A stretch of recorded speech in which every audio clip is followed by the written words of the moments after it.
Howdy ho.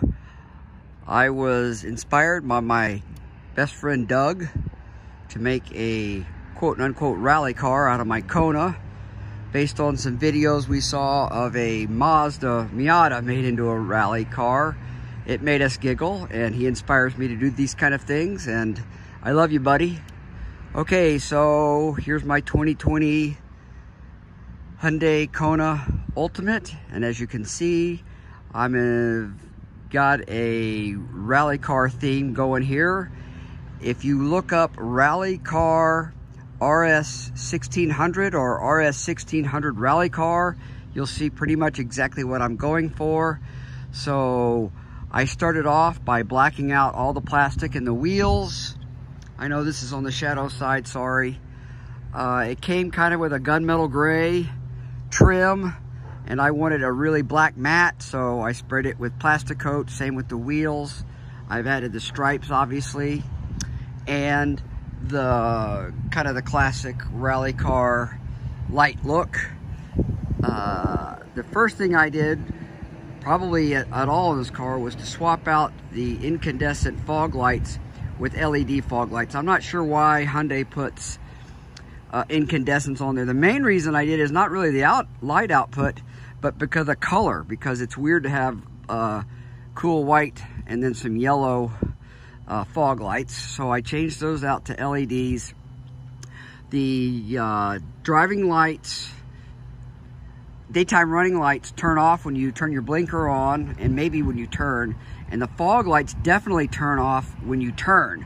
So one of the main purposes of the lights, other than the aesthetic of it looking like a rally car, is I don't want anybody running into me, so I want my car to be seen. So I use these as daytime running lights in low beam. They're actually Jeep Wrangler headlights, and so I run them in low beam for daylight running, and then at night I run my fog lights on, and they act as extra marker lights, so when I'm turning on corners and things like that, the main fog lights don't go off. Not really sure how that got a little crooked. Sorry about that. Okay, so that's the lights and the reasoning behind that. I also, you're gonna see here, added some cameras, some lane chain cameras. There's one on, let's see, there's one on each side. And then in addition to the camera built in here for the backup, I added my own. I want it on 24/7. I don't want it on when I'm backing up. You can't tell, but there is a dash cam coming out the back. Hopefully I'll never get rear-ended, and I hopefully will never need it. And then I have a dash cam in here. Yes, I've got quite a few cameras in addition to what came on here. You can't hear it, maybe if I'm real quiet. I added this is the remote for it. I added a cooling seat and heated seat. It comes with heated seats. The one feature I didn't get on this van that I'm aware of, other than maybe the heated steering wheel, which we probably don't need here in the Pacific Northwest, is the cooling seat, which you probably can't get anywhere but Arizona. I don't know. I've not seen one. But anyway, I added my own. I happen to have one. I built a little magnetic-based cell phone holder. To me, this is what I never want to take my eyes off of this. This is exactly what I want to see when I'm driving down the road. That's part of why I got the HUD. So if I have Google Maps, in addition to the nav that the car has that feeds through the HUD, I don't ever want to take my eye, off to look at my maps, my Google Maps.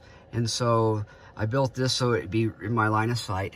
And this is my light, my camera and light. I don't know if you can really see very well, but I parked here specifically to show that the way I have the cameras angled, I have basically a 360 out the back, or a 200-degree view out the back. I can see behind me, and there's these two cars, and there's the two cars in the lane change.